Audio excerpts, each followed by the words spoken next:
नमस्कार दोस्तों। तो आज के इस वीडियो में हम पंजाब स्कूल एजुकेशन बोर्ड की +2 क्लास की जो पॉलिटिकल साइंस का एग्जाम होने वाला है 5 सितंबर को, ठीक है, उससे रिलेटेड जो हमारे पास सैंपल पेपर है जिसमें सभी क्वेश्चन वेरी इंपॉर्टेंट है, इन सभी क्वेश्चंस को हम कवर करेंगे इस वीडियो में, ठीक है। तो चलिए इस वीडियो को हम स्टार्ट करते हैं। तो आपका जो सितंबर का एग्जामिनेशन होगा 2024-25 का, ठीक है, पॉलिटिकल साइंस का, आपका 80 मार्क्स का पेपर होगा, ठीक है, 3 घंटे का आपके पास टाइम होगा। जो सेक्शन नंबर ए होगा, ठीक है, वो ऑब्जेक्टिव टाइप ऑफ क्वेश्चन होंगे। टोटल नंबर ऑफ क्वेश्चन 20 होंगे, 1 मार्क्स के, तो 20 मार्क्स का आपका ये ऑब्जेक्टिव टाइप पार्ट होगा, ठीक है। तो चलिए फर्स्ट क्वेश्चन से हम इसको स्टार्ट करते हैं। सबसे पहला क्वेश्चन है, in which article of the constitution India's foreign policy mention. तो भारतीय संविधान के कौन से आर्टिकल के तहत जो फॉरेन पॉलिसी से संबंधित बातें हैं वो मेंशन की गई है। तो option number C right answer है, article 51 part 4 of the constitution, ठीक है। Next question, who supported non intervention of the state in the economic sector, ठीक है। तो किसने सपोर्ट किया था कि आर्थिक क्षेत्र में किसी भी तरीके से दखल अंदाजी ना किया जाए, ठीक है। तो इसने किसने ये आइडिया लेके आया था, तो क्लासिकल लिबरलिज्म ने, ठीक है, जो पुरातन उदारवाद था, ठीक है, उसने ये आइडिया को लेके आए थे, ठीक है। हु ऑथर्ड दास कैपिटल किसने लिखी, तो आंसर है कार्ल मार्क्स ने लिखी, ठीक है। नेक्स्ट क्वेश्चन है, the Radcliffe line defines the boundary between which two country. जो रेड क्लिफ लाइन है वो कौन सी दो कंट्री के बीच की बाउंड्री को डिसाइड करती है, तो आंसर है इंडिया एंड पाकिस्तान, ठीक है। Next question, the Tashkent agreement was sign between India and which other country. जो ताशकंद एग्रीमेंट था वो भारत और कौन सी कंट्री के बीच में साइन किया गया था, तो इसका आंसर है पाकिस्तान, ठीक। नेक्स्ट क्वेश्चन है, विच of the following is not an element of bureaucracy. तो ब्यूरोक्रेसी का इनमें से कौन सा एलिमेंट नहीं है, तो इसका राइट आंसर है टेम्परेरी टेन्योर। टेम्परेरी टेन्योर एक तरीके से ये मतलब होता है कि कुछ ही समय बाद उनको हटा दिया जाएगा, तो ऐसा नहीं होता है। ब्यूरोक्रेसी में एक प्रॉपर एग्जाम देने के बाद जब आप एक बार सिलेक्ट होते हो तो प्रॉपर आपका जो भी कार्यकाल होता है 25-30 साल का, तो वो उस पूरे कार्यकाल के बाद ही आप हटोगे। मिनिस्टर्स की तरह नहीं कि आप 4-5 साल के लिए उसके बाद आप रिमूव कर दिए जाओगे, ठीक है। तो ये आंसर जो होगा कौन सा सही एलिमेंट नहीं है, तो टेम्परेरी टेन्योर, ठीक है। When was the 74th Constitution Amendment related to the system of urban local self government implemented? तो संविधान की 74वीं संशोधन के द्वारा जो अर्बन लोकल सेल्फ गवर्नमेंट है, ठीक है, वो कब इंप्लीमेंट की गई, तो इसका राइट आंसर है अप्रैल 5, 1993 में, ठीक है। Next question, when is human rights day celebrated globally. तो पूरी दुनिया में ह्यूमन राइट डे कब मनाया जाता है, तो 10 दिसंबर को, ठीक है। नेक्स्ट क्वेश्चन है, who organise election in India. Election कौन ऑर्गेनाइज करता है इंडिया में, इलेक्शन कमीशन, ठीक है। Next question, the king queen of England and the president of India are merely nominal heads because both countries followed as. बोल रहा है कि इंग्लैंड के अंदर जो राजा और रानी होती है, भारत के अंदर जो राष्ट्रपति होता है, ये दोनों ही नाम मात्र के मुखिया होते हैं, नाम मात्र के ही हेड होते हैं। क्यों? क्योंकि यहाँ पर क्या चीज है, यहाँ पर क्योंकि पार्लियामेंट्री सिस्टम है, ठीक है, क्योंकि पार्लियामेंट्री सिस्टम में राष्ट्रपति जो होता है वो नाम मात्र का मुखिया होता है, ठीक। नेक्स्ट क्वेश्चन है हमारे पास, which of the following is not a function of the political system. इनमें से जो पॉलिटिकल सिस्टम का काम क्या नहीं है, तो पॉलिटिकल कम्युनिकेशन, ठीक है, ये राइट आंसर हो जाएगा। क्वेश्चन नंबर 12 है हमारे पास, how many total members are there in the United Nations Security Council. तो यूनाइटेड नेशंस के सिक्योरिटी काउंसिल में टोटल कितने मेंबर हैं, तो इसके 15 मेंबर होते हैं, ठीक है, टोटल। नेक्स्ट क्वेश्चन है, who first introduce the concept of dialectics. तो डायलेक्टिक्स का कंसेप्ट पहली बार किसने दिया, तो इसका आंसर है हीगल ने दिया, ठीक है, हीगल। क्वेश्चन नंबर 14 है हमारे पास, what is the name of the Mahatma Gandhi autobiography. तो महात्मा गांधी जी की जो ऑटोबायोग्राफी है उसका क्या नाम है, तो इसका नाम है माई एक्सपेरिमेंट्स विद ट्रुथ, ठीक है। तो इस क्वेश्चन को इस बुक को आप जरूर पढ़िएगा, हिंदी में भी अवेलेबल है, ठीक है, अमेजोन पे, फ्लिपकार्ट पे मिल जाएगी। तो आपको इस बुक से बहुत कुछ सीखने को मिलेगा। तो मैंने ये इन जनरल सी बात बता दी, तो आप परचेज कर सकते हैं और पढ़िएगा, आपको बहुत कुछ सीखने को मिलेगा।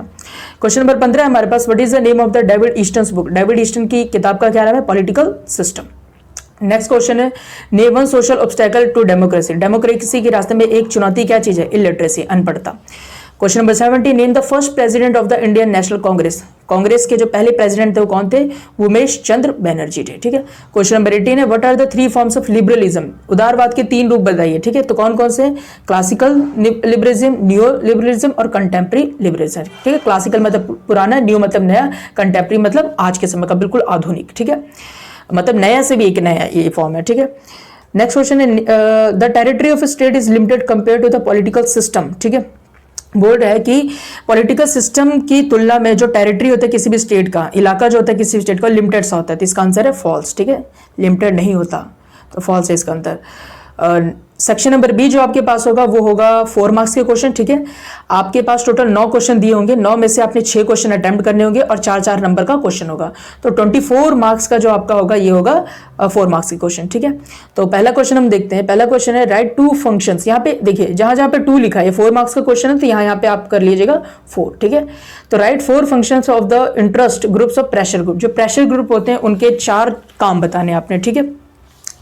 तो पहला क्या चीज है, interest group protect the interest of their members. तो इंटरेस्ट ग्रुप जो होते हैं, दबाव दल जो होते हैं, ठीक है, प्रेशर ग्रुप्स जिन्हें बोलते हैं, तो ये अपने मेंबर्स के, अपने लोगों के जो इंटरेस्ट होते हैं, जो इनके मतलब फायदे की चीजें होती हैं उसके लिए काम करते हैं, ठीक है। They exert pressure on the government to have their views and issues recognize, ठीक है। ये सरकार के ऊपर प्रेशर पाते हैं ताकि इनके जो इंटरेस्ट है ये पूरे हो सकें, ठीक है। दे वर टू प्रमोट सोशल और इकोनॉमिक रिफॉर्म्स, ठीक है। ये समाज में और आर्थिक सामाजिक रिफॉर्म, आर्थिक रिफॉर्म सुधार लाने की कोशिश करते हैं, ठीक है। Interest group also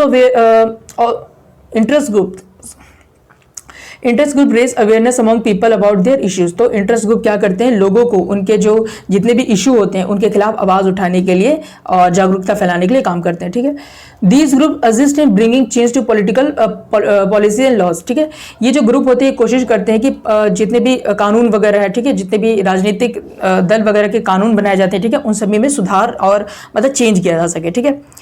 next question है हमारे पास write two function of political parties. Political party के 2 काम बताने हैं। तो पहला काम है पॉलिटिकल पार्टी, 2 नहीं, यहाँ पे फिर से वही कह रहा हूँ 4 कर लीजिए, ठीक है। 4 मार्क्स का क्वेश्चन है तो 4 कर लीजिए। पहला political parties convey the voice of the people to the government through election.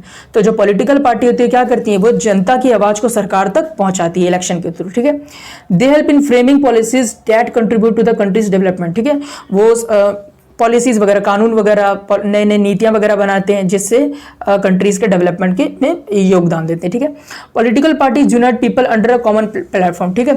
तो पॉलिटिकल पार्टी क्या करते हैं, पूरी जनता को एक तरीके से यूनाइट कर देते हैं, एकता में बांध देते हैं, ठीक है।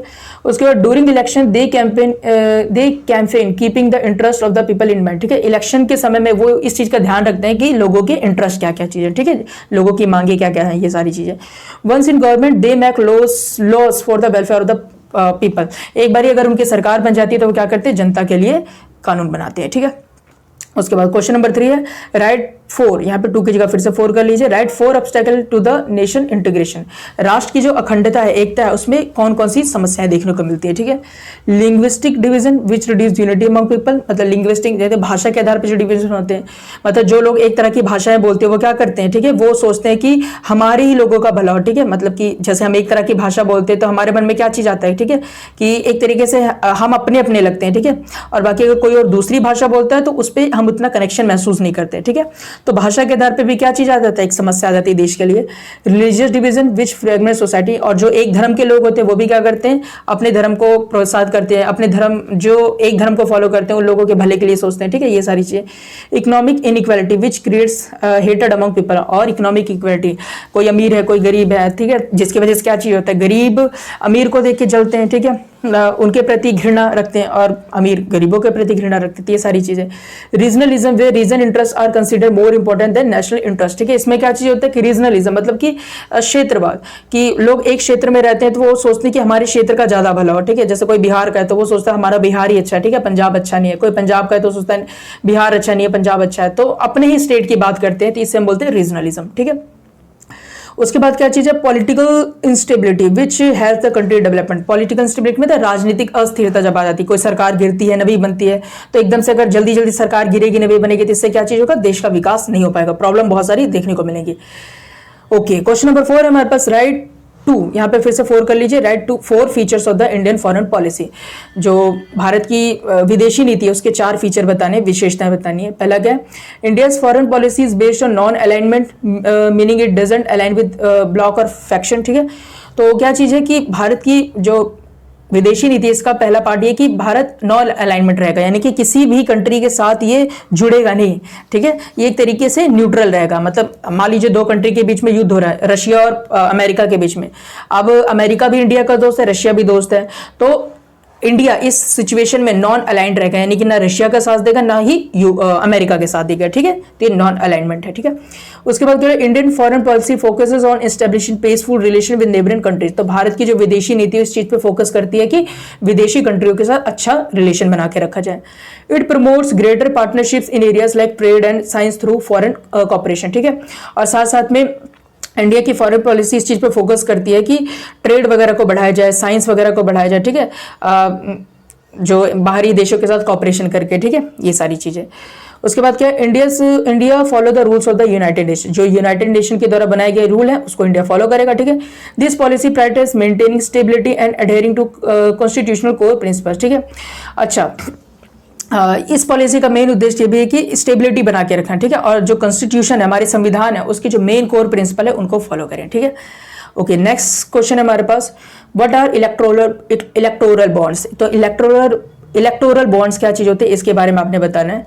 तो इसका आंसर है electoral bonds are a means through which individuals और companies can donate money to political parties. देखिए, तो इलेक्टोरल बॉन्ड एक ऐसा तरीका है जिससे कोई भी इंडिविजुअल, कोई भी इंसान या फिर कोई भी कंपनी जो होती है वो पॉलिटिकल पार्टीज को क्या देती है, पैसा देती है, ठीक है।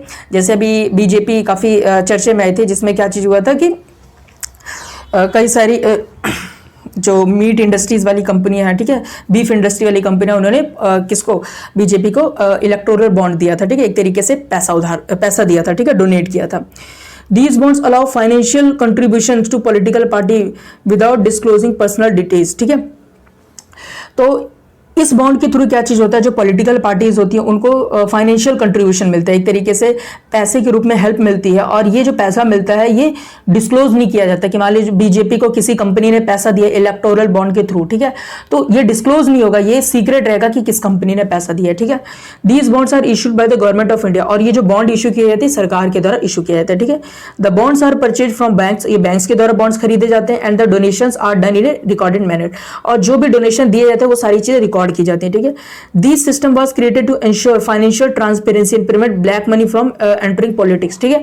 ये सिस्टम इसलिए बनाया गया था ताकि जो हमारी फाइनेंशियल सिस्टम है, ठीक है, हमारी पूरी की पूरी जो आर्थिक स्थिति है उसमें ट्रांसपेरेंसी लाया जा सके, पारदर्शिता लाया जा सके, और जो ब्लैक मनी है उसको हमारे पॉलिटिक्स में एंटर होने से रोका जा सके, ठीक है। तो चलिए नेक्स्ट क्वेश्चन है हमारे पास, राइट टू यहाँ पे फिर से 4 कर लीजिए, write 4 points on the current status of India Nepal relations, ठीक है। तो भारत और नेपाल के बीच में जो रिलेशन है उस पर आपने 4 पॉइंट्स बताने। तो पहला हमारे पास है India Nepal relations are based on historical and cultural ties, ठीक है। भारत और नेपाल के जो रिलेशन है किस पर आधारित है, ऐतिहासिक और सांस्कृतिक बेस पर आधारित है, ठीक है। India Nepal largest trading partner, जो इंडिया और नेपाल जो है, इंडिया का जो नेपाल के साथ बहुत ही लार्जेस्ट ट्रेडिंग पार्टनर, बहुत बड़ा मतलब कि ट्रेडिंग पार्टनर है, ठीक है, बिजनेस रिलेटेड जो पार्टनरशिप होती है, ठीक है। In recent time there have been some fundamental issues between the two countries but their coordinate relationship remains intact, ठीक है। बोल रहा है इस समय कुछ फंडामेंटल, कुछ बेसिक से इश्यूज दोनों कंट्रीज के बीच में हुए हैं, मगर फिर भी ओवरऑल देखा जाए तो दोनों कंट्रीज के बीच में जो रिलेशन है वो अच्छा है, ठीक है। Disputes over shared water resource also exist, और पानी से संबंधित भी इन दोनों के कंट्रियों के बीच में लड़ाई झगड़े होते रहते हैं, ठीक है। Despite political instability in Nepal, relation between the two countries major matter remains good, ठीक है। जो नेपाल के अंदर है अब पॉलिटिकल तौर पे इंस्टेबिलिटी है, ठीक है, मतलब राजनीतिक अस्थिरता होने के बावजूद भी जो इन दोनों के बीच में रिलेशन है इंडिया और नेपाल के बीच में ये अच्छे हैं, ठीक है। नेक्स्ट क्वेश्चन है हमारे पास, what do you understand by political system. तो पॉलिटिकल सिस्टम का क्या मतलब होता है आपने समझाना है, ठीक है। तो है political system is a structure that governs political activities, ठीक है। तो पॉलिटिकल सिस्टम एक ऐसा तरीका है जो कि जितनी भी राजनीतिक एक्टिविटीज हैं उनको गवर्न किया जा सके। दूसरा पॉइंट है हमारे पास, it includes laws policy institution. तो इसमें क्या चीज आता है, कानून बनते हैं, पॉलिसीज बनती हैं, संस्थाएं बनती है, ठीक है। This system look after the interest of the common man in a country. और ये सिस्टम का मेन उद्देश्य क्या चीज होता है कि देश के जो आम नागरिक हैं उनकी जो इंटरेस्ट है, उनकी जो मांग है उनको पूरा किया जा सके, ठीक है। और political system provides a framework for democracy to the function in a society, ठीक है। एक पॉलिटिकल सिस्टम जो होता है वो क्या प्रोवाइड करता है, एक तरीके से प्रॉपर एक फ्रेमवर्क प्रोवाइड करता है जिससे सोसाइटी के अंदर सही से काम किया जा सके, ठीक है। It monitors the rights and responsibilities of the people, ठीक है। ये इस चीज का भी ख्याल रखता है कि लोगों की राइट्स क्या है, अधिकार क्या है, और उनकी रिस्पॉन्सिबिलिटीज क्या चीज है, ठीक है। नेक्स्ट क्वेश्चन है हमारे पास, write two obstacles to national integration. राष्ट्र की एकता में जो ऑब्स्टेकल्स हैं, मतलब बाधाएं, उनके बारे में आपने बताना है। तो फिर से भाई लिंग्विस्टिक डिफरेंसेस, ये मैंने आप लोगों को बताया था। लिंग्विस्टिक डिफरेंसेस मतलब कि भाषा के आधार पर, ठीक है, रिलीजियस आधार पर, रीजनल आधार पर, इकोनॉमिक आधार पर, ठीक है, ये मैंने अभी पहले ही समझा दिया था, तो ये सेम आपने वही कर लेना है। क्वेश्चन नंबर 9 हमारे पास, describe the main forms of liberalism. Liberalism के मेन फॉर्म आपने बताने हैं। तो पहला क्या है, classical liberalism which emphasizes individual right based on self reliance, ठीक है। तो क्लासिकल जो लिबरलिज्म है, उदारवाद है, ठीक है। लिबरलिज्म का मतलब एक तरीके से होता है फ्रीडम, ठीक है, कि एकदम हर चीज में फ्रीडम मिलनी चाहिए, ठीक। बाकी आप डीप में जाएंगे तो इसका बहुत गहरा अर्थ है, ठीक है, लेकिन अभी यहाँ के लिए इतना समझिए कि लिबरलिज्म का मतलब क्या चीज है, फ्रीडम, ठीक है। तो क्लासिकल लिबरलिज्म क्या कहता है, क्लासिकल लिबरलिज्म मतलब होता है पुरातन जो उदारवाद है, वो क्या कहता है कि सभी इंसानों के पास अपनी एक राइट्स होनी चाहिए और उसमें किसी भी तरह का डिस्टर्बेंस नहीं होना चाहिए। उसके बाद क्या चीज है, a form that values liberty where every person has the right to make their own decision, ठीक है। और ये एक ऐसा तरीका है जिसमें हर एक पर्सन अपने डिसीजन खुद ले सकता है और कोई इसमें इंटरफेयर नहीं करेगा। सोशल लिबरलिज्म क्या कहता है, which accept principles of social responsibility and equality. ये इस चीज पर फोकस करता है कि जो हमारी सामाजिक तौर पर भी जो रिस्पॉन्सिबिलिटीज है उसको भी हम फॉलो करें, ठीक है, और इक्वालिटी भी होना चाहिए सभी में। इकोनॉमिक लिबरलिज्म क्या कहते हैं, which is based on open market competition. ये कहता है कि मार्केट ओपन होना चाहिए, यानी कि क्या चीज, यानी कि कोई भी अगर मार्केट में आ रहा है, ठीक है, इकोनॉमिक मतलब जो आर्थिक क्षेत्र होता है, बिजनेस वगैरह होता है, इन सभी में ओपन मार्केट होना चाहिए, जो जितना प्रॉफिट कमा सकता है कमाए, ठीक है, सरकार इसमें इंटरफेयर नहीं करेगी, ठीक है। पांचवा हमारे पास क्या चीज है, political liberalism which advocate the democracy and respect for different opinion, ठीक है। पॉलिटिकल लिबरलिज्म में क्या कहते हैं कि डेमोक्रेसी को बनाए रखेंगे, ठीक है, और दूसरे के ओपिनियंस की भी रिस्पेक्ट करेंगे, ठीक। उसके बाद हमारे पास सेक्शन नंबर सी है, ठीक है। इसमें आप लोगों के टोटल नंबर क्वेश्चन 3 होंगे, 8 नंबर के, तो 24 नंबर के आपके क्वेश्चन होंगे, ठीक है। और आप लोगों के हर एक क्वेश्चन में इंटरनल चॉइस दी गई होगी, तो आपने कोई भी 3 क्वेश्चन अटेम्प्ट करने हैं, ठीक है। तो देखते हैं पहला क्वेश्चन हमारे पास क्या है, right A note on Panchsheel principles. तो मैं आप लोगों को शॉर्ट में इसमें समझा देता हूँ, ठीक है, आपने इन सारे क्वेश्चंस को रीड आउट कर लेना है। तो पंचशील प्रिंसिपल क्या चीज़ था, पंचशील सिद्धांत जिसे बोलते हैं, तो 1954 में आया था। इंडिया चाइना के बीच में ये सिद्धांत मतलब कि साइन किया गया था बॉन्ड, ठीक है। इसमें क्या चीज़ था, इसके सिद्धांत क्या चीज़ है कि एक दूसरे की सोवर्निटी की हम रिस्पेक्ट करेंगे, मतलब कि जो एक दूसरे की सोवर्निटी, माइंड में शब्द नहीं आ रहा है वो चीज़, तो इसमें हम क्या करेंगे कि एक दूसरे के जो अपने अपने इंटरनल मैटर्स है उसमें हम इंटरफेयर नहीं करेंगे। सोवरेनिटी का मतलब एक तरीके से ये होता है कि इंडिया का जो इंटरनल मैटर्स है उसमें चाइना इंटरफेयर नहीं करेगा, चाइना के इंटरनल मैटर्स में इंडिया इंटरफेयर नहीं करेगा, और एक दूसरे कंट्री जो इंडिया होगी अपने कंट्री के लिए सारे काम खुद करेंगे, ठीक है ना, गोज में इंटरफेरेंस नहीं होगा। नॉन एग्रेशन मतलब एक दूसरे पे अटैक नहीं करेंगे, ठीक है। नॉन इंटरफेयर इंटरनल अफेयर्स, ठीक है, एक दूसरे के अंदरूनी मामले में अटैक नहीं करेंगे, ठीक है। इक्वालिटी रखेंगे, म्यूचुअल बेनिफिट्स रखेंगे, कोई भी कुछ भी अगर हम काम करेंगे तो एक दूसरे के भले के लिए करेंगे, ठीक है। पीसफुल कॉपरेशन, अगर कोई भी अगर चीज़ लेके आ रही है, कोई भी अगर हमें प्रॉब्लम है तो शांति से उन सारी चीज़ों को सॉल्व आउट करेंगे, ठीक है। उसके बाद क्वेश्चन नंबर 9 है हमारे पास, पंचायती सिस्टम के 4 विशेषताएं बतानी है, ठीक है। तो पंचायती सिस्टम की जो था, पंचायती सिस्टम में क्या चीज़ होता था कि जो सारी प्रॉब्लम्स है, ठीक है, सारी जो पंचायत से ग्राउंड लेवल पे जो प्रॉब्लम्स है, गांव के लेवल पर प्रॉब्लम को सॉल्व आउट करने के लिए पंचायती सिस्टम को लाया गया था। क्योंकि देखिए इतने बड़े देश में सरकार जो है वो हर एक गांव तक नहीं पहुंच सकती, तो गांव के लोग अपनी समस्याओं को खुद सॉल्व कर लें, इस वजह से यहाँ पे क्या बनाया गया था, लोकल सेल्फ गवर्नमेंट बनाया गया था, ठीक है। इसमें 3 टियर सिस्टम था, ठीक है। गांव के लेवल पे ग्राम पंचायत था, और ब्लॉक के लेवल पे पंचायत समिति, और जिले के लेवल पे जिला परिषद था, ठीक है। ये लोग क्या करेंगे, ऑटोनॉमी इन सेल्फ गवर्नमेंट, मतलब कि ये लोग अपने में से सरपंच वगैरह चुनेंगे और अपने गांव की प्रॉब्लम को खुद ये लोग सॉल्व करेंगे, ठीक है। फाइनेंशियल कंट्रोल करेंगे, ठीक है, जो यहाँ से इनके पास बेसिक जो रिसोर्स वगैरह आएंगे वहीं से अपने प्रॉब्लम को सॉल्व आउट करेंगे, ठीक है। डायरेक्ट पब्लिक पार्टिसिपेशन, इसमें जो पब्लिक का होगा वो डायरेक्ट पार्टिसिपेशन होगा, ठीक है। सोशल कोऑपरेशन होगा, ठीक है, यानी कि किसी भी प्रॉब्लम को सॉल्व आउट करने के लिए आपस में बातचीत करेंगे, सलाह मशवरा करेंगे, ठीक है। ये सारी चीज़ें इसमें थी। उसके बाद क्वेश्चन नंबर 10 है, पार्टी सिस्टम के टाइप हमें बताने हैं। तो पार्टी सिस्टम के टाइप हमारे पास पहला होता है सिंगल पार्टी सिस्टम, ठीक है, जिसमें जिस कंट्री में एक ही पॉलिटिकल पार्टी पावर में रहती है उसको सिंगल पार्टी सिस्टम कहते हैं, ठीक है। जैसे आज के समय में चाइना है, ठीक है। 2 पार्टी सिस्टम में क्या चीज़ है, जहाँ पे 2 पॉलिटिकल पार्टी होती है, 5 साल बाद एक पार्टी सरकार बनाती है, फिर अगले 5 साल दूसरी पार्टी सरकार बनाती है, ठीक है। तो यहाँ पर 2 पार्टी सिस्टम में से कहते हैं। मल्टी पार्टी सिस्टम क्या बोलते हैं, जिसमें ढेर सारी पॉलिटिकल पार्टीज होती हैं और जिनके पास मेजोरिटी में वोट्स आता है वो अपनी सरकार बनाती है, जैसे इंडिया में मल्टी पार्टी सिस्टम है, ठीक है। कोलिशन सिस्टम क्या चीज़ होता है, जब कोई भी गवर्नमेंट प्रॉपर सरकार नहीं बना पाती क्योंकि उसके पास मेजोरिटी नहीं रहती। तो दो गवर्नमेंट कई दूसरी पॉलिटिकल पार्टीज अपने वोट्स को इसमें मतलब अपनी सीट्स को इसमें काउंट करवा के एक गठबंधन वाली सरकार बनाएंगे, ठीक है, इसे कोलिशन गवर्नमेंट बोलते हैं, ठीक है। उसके बाद हमारे पास है, चलिए अगला क्वेश्चन हम चलते हैं। क्वेश्चन नंबर 11 है हमारे पास, permanent executive and political executive में आपने फर्क बताना है, ठीक है। तो इसका थोड़ा सा हम समझ लेते हैं। The permanent executive and political executive की part of a country's administrative system. तो जो एक देश की पूरी एडमिनिस्ट्रेटिव सिस्टम होती है इसके लिए बहुत इंपॉर्टेंट पार्ट होते हैं, ठीक है। इन दोनों में अंतर क्या चीज़ है इस समझो। परमानेंट एग्जीक्यूटिव किसे बोलते हैं? These are administrative institution that carry out the government's work continuously, ठीक है। ये एक तरीके से एडमिनिस्ट्रेटिव इंस्टीट्यूशन होती है, ठीक है। और ये क्या करती है कि जो सरकार होती है, ठीक है, उसके काम को संभालती है। पॉलिटिकल एग्जीक्यूटिव क्या है? These are political figures involve in policy making. और ये लोग पॉलिटिकल एग्जीक्यूटिव किस में इन्वॉल्व रहती है? पॉलिसी मेकिंग, यानी कानून बनाने का काम करती है। Stability, the permanent executive remain stable for long period. जो परमानेंट एग्जीक्यूटिव है वो क्या रहती है? लंबे समय तक टिकी रहती है। The where political executive affected by election reason, मगर पॉलिटिकल एग्जीक्यूटिव चेंज हो जाते हैं, ठीक है, उसमें इफेक्ट पड़ता है जैसे इलेक्शन के रिजल्ट्स वगैरह आ जाते हैं, ठीक है।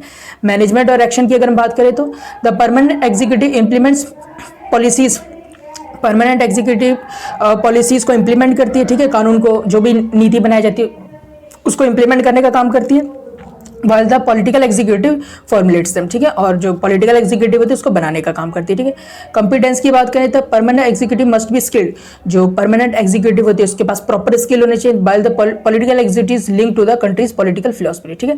जबकि पॉलिटिकल एग्जीक्यूटिव जो होता है उसको जो कंट्री की फिलोसफी है उसके बारे में पता होना चाहिए।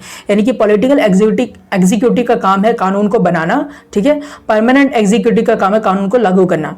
कानून आप तभी बना पाओगे जब आपको जनता के बारे में, देश के बारे में प्रॉपर उसकी फिलॉसफी को आप डिटेल में समझते हो, ठीक है, तभी आप सही कानून बना पाओगे।